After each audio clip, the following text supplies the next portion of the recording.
Hola, espero que estés muy bien, espero que estés teniendo una muy buena semana. Bienvenido al episodio 97 de Serpientes y Palomas. El día de hoy quiero que me acompañes a Juan capítulo 8 y vamos a estar viendo un pasaje muy conocido, pero quizá te pueda compartir uno que otro dato que quizá no conozcas.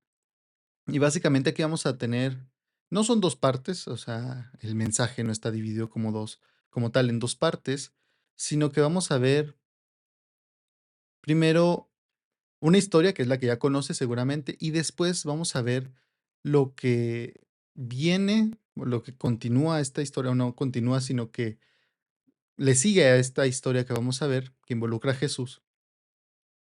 Y quizá no has hecho la conexión, ¿no? Muchas veces, aunque los subtítulos en la Biblia son útiles, a veces llegan a, pues, no ayudarnos tanto porque separa las ideas, y hay que recordar que ni los subtítulos, ni los números y capítulos estaban en el original, se han puesto como ayuda, sobre todo los capítulos, el número de capítulo y versículos siento que son muy útiles, y los subtítulos en general siento que no tanto, porque muchas veces te predisponen a decir: "Ah, esto es lo importante". Y entonces puede ser que por eso pases de largo algo que es muy importante, pero como tú estás enfocado en lo que dijo el subtítulo, o que lo que dijo el subtítulo, eso es la enseñanza, pues quizá pierdes un poco el enfoque, y hay que recordar, como digo, los subtítulos no son inspirados, simplemente se están ahí para ayudar en la división. Yo te recomendaría, y esto es ya muy mío, yo te recomendaría que cuando leas la Biblia, pues, simplemente no leas los subtítulos, que le sigas de largo, es lo que yo hago y, pues, no pasa nada, al contrario, te ayuda a enfocarte en el texto y no compartimente siempre batallo con esa palabra, no separarlo básicamente, tanto, porque si llega a romper de pronto el flujo de lectura. Incluso te recomiendo, no sé si sepas que existe una Biblia que se llama la Biblia del lector, que es una Biblia que no tiene capítulos ni versículos. Obviamente viene separada por libros, pero te dice, este es el libro Génesis, Jueces, Éxodo, y viene como tal, como si fuera un libro normal, ¿no? Ni siquiera viene por columnas, como normalmente vienen las Biblias, sino que viene de corrido. Entonces sientes que estás leyendo más el texto seguido, que era como originalmente se encontraban, o obviamente se dividía o hacían ciertas divisiones porque no podían leerlo todo en un día e iban leyendo por partes, pero como tal, así no está tan separado las ideas y, pues, puede ayudarte un poco mejor a veces a comprender lo que estás leyendo. Digo, el mismo texto como que te indica cuando llega a ser como que ahí acabó la idea, o ahí acabó la historia y, pues, continúa algo más, obviamente relacionado. Esto no sé si te habías puesto a pensar, en el ejemplo de hoy que vamos a ver en Juan capítulo 8 podemos ver cómo los autores y quienes ayudaron a los autores, obviamente todos inspirados por el Espíritu Santo, pero, inspirados para escribir y además poner en orden las cosas. Creo que es muy inteligente, no están puestos en el orden así nada más porque sí. Sabemos que Lucas escribe, y relata los acontecimientos en orden cronológico, es el único de los 4 evangelios que lo hace de esa manera. Entonces, van poniendo como por bloques y todo tiene un sentido y todo tiene una razón de ser así. Es curioso que hoy lo que vamos a ver, Juan capítulo 8, que son los primeros versículos, esta es la historia de lo que ya has escuchado de la mujer adúltera, ¿no? Una mujer adúltera que es encontrada, en el acto, y es donde Jesús llega a decir esa famosa frase que el que esté libre de pecado, que tire la primera piedra. Es muy conocido, como te digo, aunque seguramente vas a encontrar algunas cosas que no habías escuchado, o quizá conoces la historia y no la habías leído, pues hoy vamos a verla, tal cual de la Biblia. Pero algo que te tengo que decir es que desde el último versículo de Juan capítulo 7, que es, me parece, el versículo 53, y estos primeros 11 versículos de Juan capítulo 8, quizá en tu Biblia ya viene una nota que dice que este pasaje no se encuentra en los manuscritos más antiguos. Es decir, que en los manuscritos más antiguos del Evangelio de Juan no se encuentra esta historia. Pero ¿eso qué debería decirnos o qué deberemos pensar de esto entonces?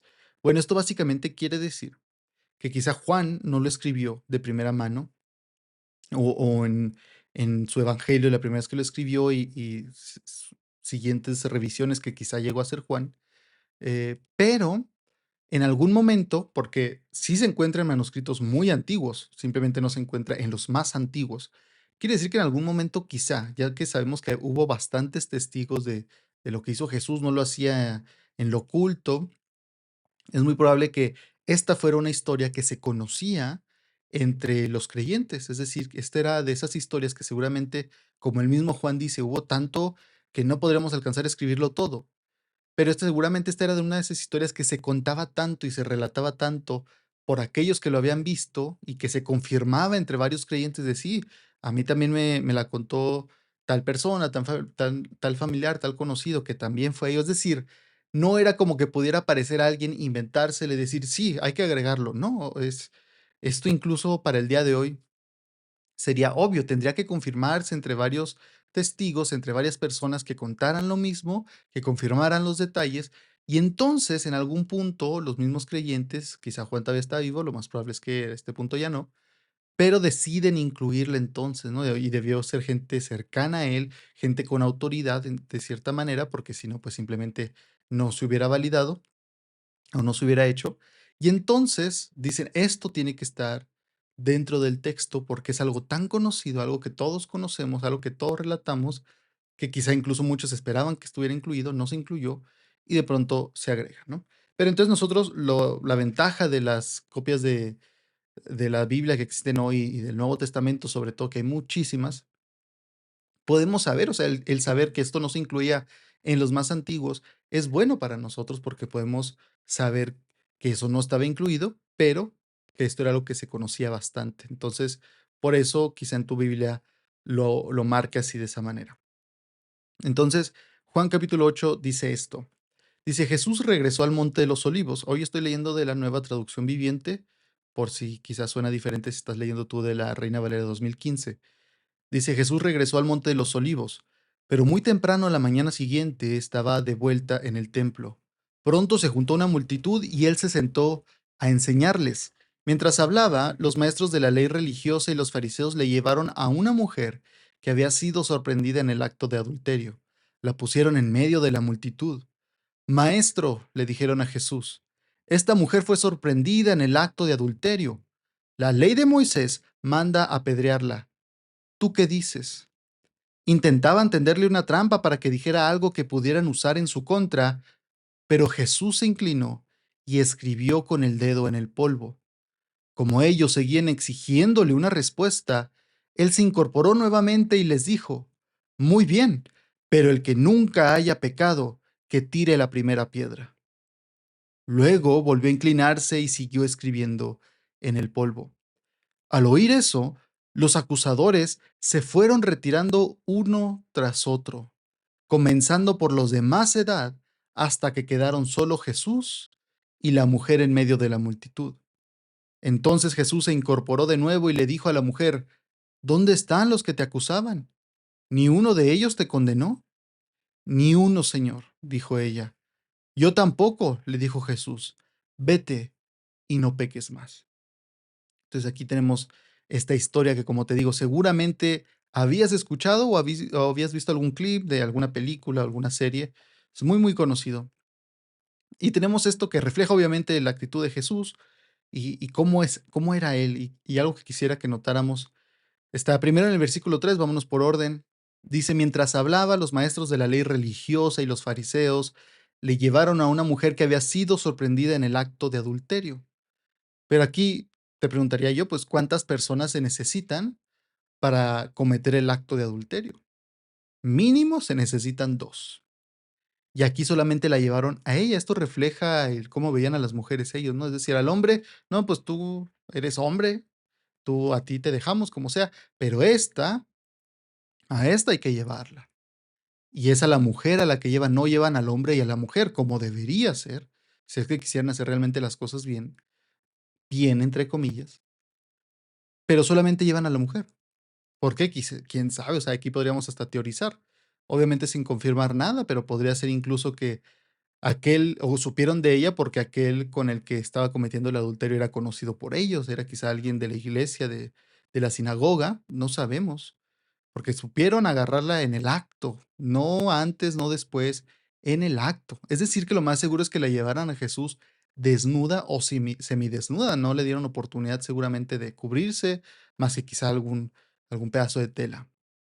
Entonces, esta mujer, imagínate cómo se sentía, atrapada en el acto que ella sabía que estaba mal, obviamente, eh, y además avergonzada porque la encontró en el acto, la encontraron estos hombres que ella sabe seguramente que eran hombres demasiado religiosos, que juzgaban mucho a las personas, y además la llevan y la avientan en medio de una multitud, dice el texto, semidesnuda, y además están diciendo en voz alta sus pecados, que es algo también que seguramente le traía mucha vergüenza, el pecado en el que la encontraron. Entonces tenemos a esta mujer en una situación vulnerable, en una situación vergonzosa, difícil. Seguramente sintió mucho miedo también al escuchar: "Oye, acuérdate que tenemos que apedrearla, ¿eh?". Imagínate qué sintió ella en su corazón. Se le olvidó seguramente la vergüenza y ahora pasó a decir: "¿Mi vida me van a matar? Hasta aquí llegué, este ha sido mi último día, ¿y qué hice?". Y me imagino que la mujer se le ha de haber llenado la mente de cosas, haberse sentido abrumada por el sentimiento como tal, todo lo que estaba sintiendo, el corazón a tope, sintiendo seguramente las palpitaciones en la cabeza, esas veces que te duele tanto la cabeza que sientes cómo palpita, o las palpitaciones del corazón hasta en las venas de la cabeza, y además estar pensando: "¿Me voy a morir? ¿Me van a matar?". Y además a pedradas, alguna piedra me va a matar.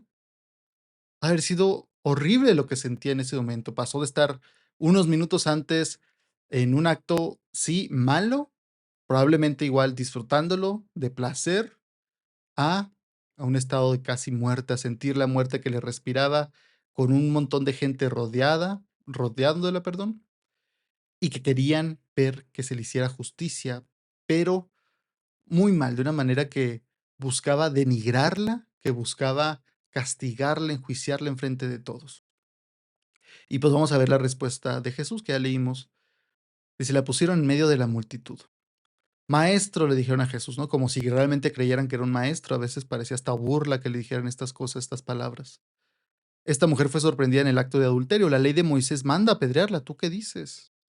Y como dice el siguiente versículo, trataban de ponerlo a prueba y tenderle una trampa y tentarlo para poder usarlo. Es decir, ellos querían atraparlo de, si no afirmas la ley de Moisés, entonces ¿qué?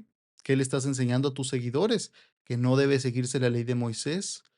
Y si dices que sí hay que apedrearla, bueno, te las vas a ver con el gobierno romano, porque tú no puedes disponer de la vida de una persona de esta manera. Esto lo vemos claramente cuando ellos querían matar a Jesús y tenían que ir a buscar, de alguna manera cómo matarlo, porque simplemente hacerlo así de la nada, aún bajo sus leyes, ya que estaban bajo el gobierno romano, no hubiera sido posible, hubieran desatado un caos.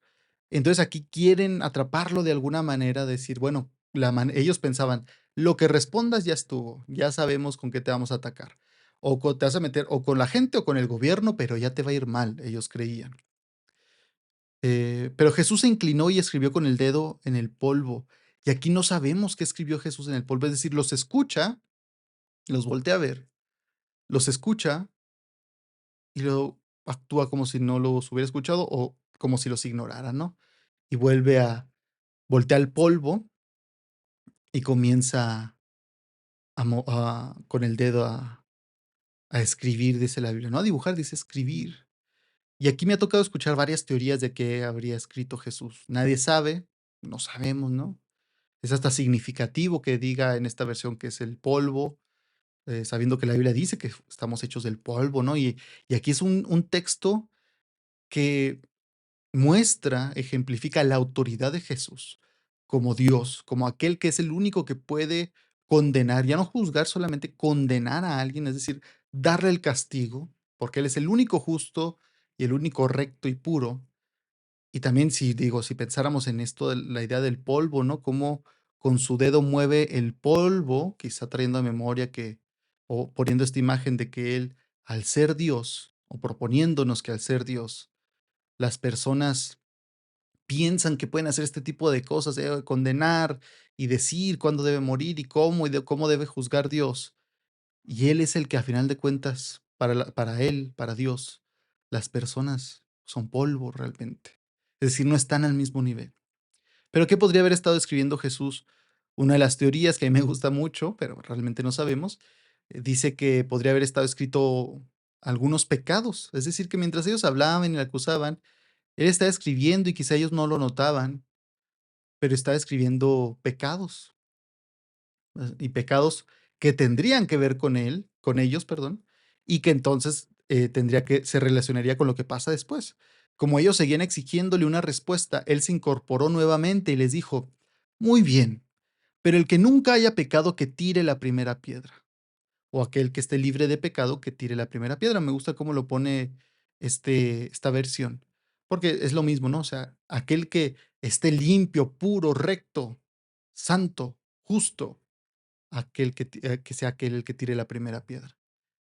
Luego volvió a inclinarse y siguió escribiendo en el polvo. Es decir, dejó a medias lo que estaba escribiendo y volvió. Dice la Biblia que al oír eso, los acusadores se fueron retirando uno tras otro, comenzando por los de más edad. Esto es interesante que la Biblia añada eso de comenzando por los más viejos, por los más grandes de edad. ¿Por qué?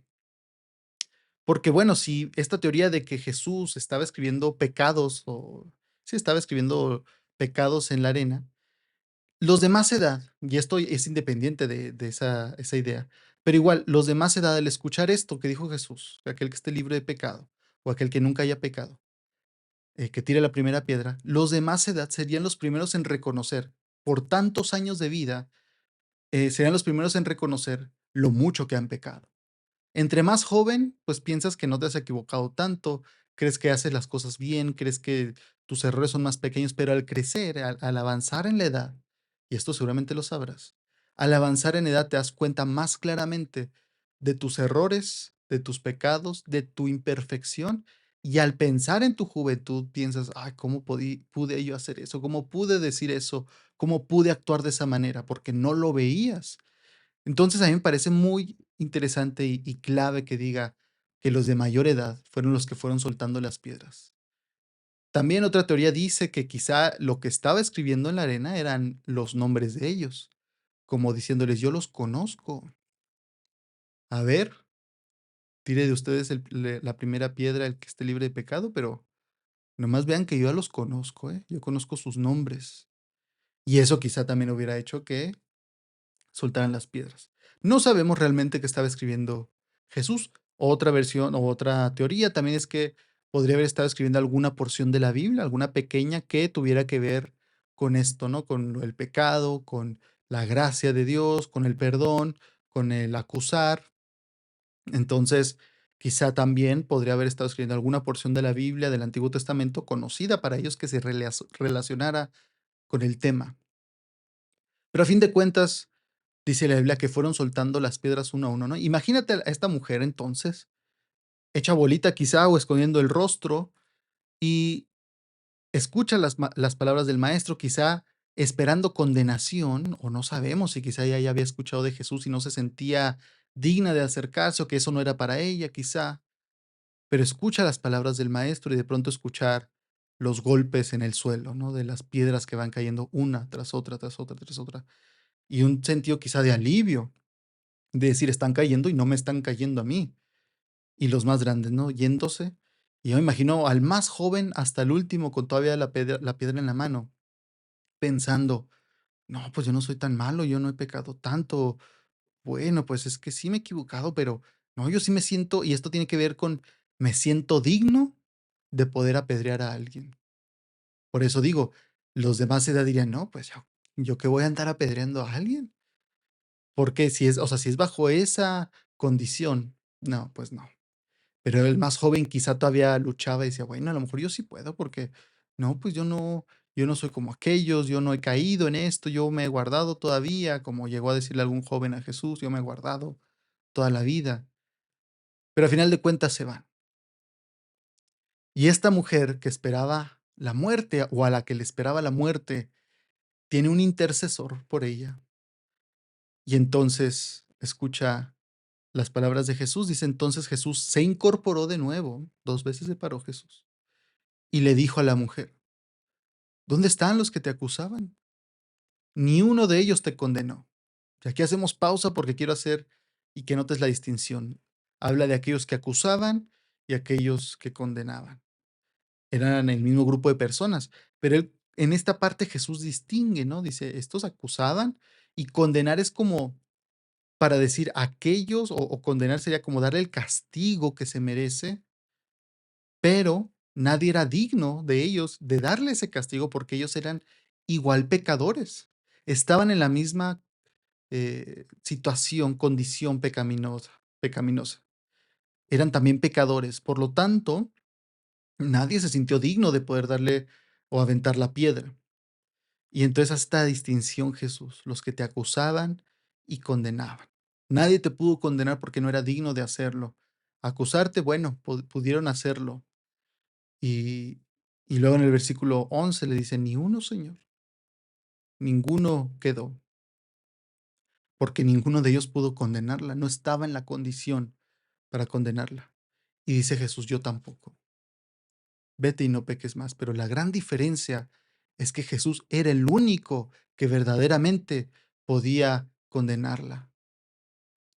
Y aquí él nunca dice que no la acusara, obviamente no lo hizo, pero podemos entender que Jesús conocía y vio su pecado, pero él decide, siendo el único que tiene la autoridad para hacerlo, él decide no condenarla. No es que ignorara el pecado de ella, no es que no supiera qué hizo, es que, y esta es la maravilla y la hazaña, es que conociendo su pecado, él decide no condenarla. Decirle, vete y no peques más. Ahora la pregunta, te preguntaría yo, ¿crees que ella volvió a pecar? Y la respuesta obvia es sí, pero esta es la enseñanza que le está dando, que él pudiendo condenarla, no lo hizo. Y obviamente cuando le dice vete y no peques más, le está diciendo de una manera. No le va a decir, porque uno diría, ay, ¿por qué le dijo no peques más? Él sabe que ella va a volver a pecar porque pues, si sigue viva otro día, 2 días, va a caer en algún pecado. ¿Cuál sería la opción? O decirle, vete y no peques tanto. Pues no, o sea, la instrucción va a ser la misma desde el Antiguo Testamento. La expectativa sigue siendo, la expectativa que Dios pone es no peques más. Pero aquí nos acaba de enseñar Jesús, pero yo sé que lo vas a hacer y yo tampoco te condeno. Esa es la enseñanza que podemos tomar de aquí y la hermosura que podemos ver de Jesús, que siendo el único que podría haber tomado una piedra o todas las piedras y decir, es cierto, te condeno, dice, no, yo no. Y la deja ir, la deja en libertad, intercede por ella, habla, se pone en la brecha por ella y es él el que, el que le permite irse con vida. No sin antes decirle: "Vete y no peques más". Pero obviamente aquí uno diría: "Bueno, pero ¿y si pecaba?", porque obviamente iba a pecar. Yo creo que si nos fuéramos un poco más, o sea, si usáramos la imaginación, diríamos: "Bueno, ¿y si pecó?". ¿Qué ha de haber pensado? Yo creo que hubiera pensado: "Bueno, pero puedo encontrar gracia en aquel hombre, aquel señor", porque ella lo llama señor. Entonces, yo creo que sí ha de haber escuchado de él. Pero entonces ella podría haber reconocido y entendido: "En él hay gracia, en él no me condena, él me perdona". Y eso es lo que el Señor quiere que entendamos de él, que estando aquí en la tierra, cuando llegamos a él, cuando le pedimos perdón y le dijimos: "Señor, perdóname, porque quizá yo no tengo una multitud, pero yo sé lo que he hecho, yo sé en lo que he caído, yo sé cómo he fallado, perdóname". El Señor dice: "Yo no te condeno". Al contrario, el Señor va más allá, y así como lo hizo con ella, pero en forma física, con nosotros lo hace de forma espiritual. Primero habiendo hecho un sacrificio en su cuerpo, pero nos da la oportunidad de ser libres para conocerlo a Él, para tener ese encuentro y reconocer en Jesús hay misericordia, en Jesús no hay condenación. Si me acerco a Él, no hay condenación. ¿Para quién habrá condenación? Para los que se alejan de Él. Pero no tiene que haber condenación porque la solución ya está ahí. Es como si usamos de analogía una enfermedad y alguien dice: "Es que se murió de un resfriado". Uno diría: "Pero no tomó o no se puso la vacuna". No, no, él no le gustaban las vacunas. Entonces murió porque él decidió no usar el antídoto, o si quiere usar el ejemplo de medicina, no vacunas, porque yo sé que muchos dirán: "No, es que tú no sabes las vacunas, y es que traen chips y te quieren matar". Bueno, el antídoto, digamos. Si te muerde una serpiente, el veneno te va a matar, pero si está el antídoto y tú decides no tomarlo, no moriste por el veneno, moriste principalmente porque decidiste no tomar el antídoto.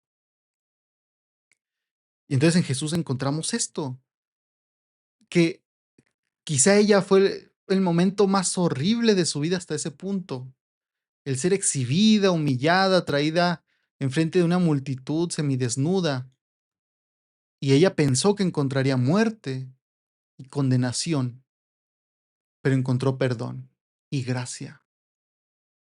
Y me parece fascinante porque lo que sigue en el capítulo 8, en el versículo 12, fíjate lo que dice. Jesús les habló otra vez a los fariseos diciendo: Yo soy la luz del mundo. El que me sigue nunca andará en tinieblas, sino que tendrá la luz de la vida. O sea, es extraordinario que tengamos primero esta historia de una mujer en la que su pecado es traído a la luz y la expectativa probablemente de ella era la condenación. Pero al ser su pecado traído, no creo que ella viniera así dejándose llevar nada más, seguramente iba pataleando o luchando de alguna manera, hasta que la sometieron para llevársela así como estaba, en el estado que se encontraba, de manera injusta, llevándola solamente a ella. Pero al traer su pecado a la luz de esta manera, peleando y esperar encontrar condenación y juicio y muerte y más vergüenza, encuentra un Salvador, encuentra a alguien que le extiende gracia y le dice: Yo tampoco te condeno, y yo soy el único que podría hacerlo. Y luego tenemos el siguiente versículo, Jesús diciendo: Yo soy la luz del mundo, el que me sigue nunca andará en tinieblas, sino que tendrá la luz de la vida. Este yo soy es uno de los yo soy que encontramos en el libro de Juan. Yo soy la luz del mundo. Jesús es la luz a la que puedes traer tu pecado pataleando y gritando y renegando, y va a estar bien. Puede ser lo mejor que hagas en tu vida, traer ese pecado a la luz, no dejarlo en la oscuridad. Ella podría haber seguido practicando ese pecado mientras nadie la viera en lo oscuro, sin que nadie supiera, aunque todos lo supieran a voces. Pero la trajeron a la luz, ellos queriéndole hacer un mal, le hicieron un bien enorme. Un tema que se ve una y otra vez en la Biblia, lo vemos en el libro de Génesis. José se lo dice a sus hermanos: Ustedes planearon esto para mal, pero Dios lo ha usado para bien. Qué bueno es Dios, que en tu mayor oscuridad, incluso si alguien te quiere hacer daño, incluso si alguien te quiere humillar, si alguien se quiere burlar de ti, si alguien te quiere condenar y juzgar ante todos, Dios lo puede usar para bien. Dios lo puede voltear para bien, aunque su intención fuera mala. Si es traído a la luz de Cristo, la única luz verdadera que existe, la luz del mundo. ¿Qué nos implica? ¿Qué implica que Jesús sea la luz del mundo? Que Él es la fuente de donde nace toda luz. Toda luz que exista proviene de Él. Y probablemente tú te sientas o te has sentido en una situación de pura oscuridad, donde parece que todo va mal, donde parece que nada te sale, donde te sientes humillado porque vuelves al pecado que tú sabes que está mal, o porque sabiendo que en Jesús hay perdón, porque te lo han dicho, lo has visto en otras personas, lo has leído incluso, te quedas en tu oscuridad por vergüenza, porque piensas que si lo traes a la luz, que si se lo cuentas a alguien, a algún hermano, a alguien que te pueda ayudar en oración o en tu situación, dices: no, voy a encontrar condenación, voy a encontrar más juicio, voy a encontrar piedras que me van a golpear. Pero si tú sientes que tu situación es lo más oscura que puede estar, que estás en una soledad abrumadora, la Biblia habla de y usa esta idea de la oscuridad como un lugar donde te sientes perdido, donde no sabes qué va a pasar, donde no sabes hacia dónde vas, que no sabes ni qué sentir porque hay confusión, hay miedo. Eso mismo Jesús lo dice cuando habla de los talentos. Quizá tú te sientes en esa oscuridad y sientes que no puede ser más oscuro, que no sabes a dónde vas, qué vas a hacer con tu vida, qué va a pasar, cómo vas a poder salir de esta situación en la que te has metido. Sientes que no hay salida porque no puedes ver a dónde vas, no sientes cómo puedes salir de ahí. Pero si es tan oscura tu situación, la ventaja que le podría ver yo es que entre más oscuro, más resplandece la luz. Entonces tú tienes la opción y tienes la oportunidad que hoy mismo, si estás escuchando esto, Jesús te está extendiendo, Dios mismo te está alcanzando a través de mí, que yo no soy nada, pero Él lo es todo, y te está extendiendo la mano para decir, ven a la luz.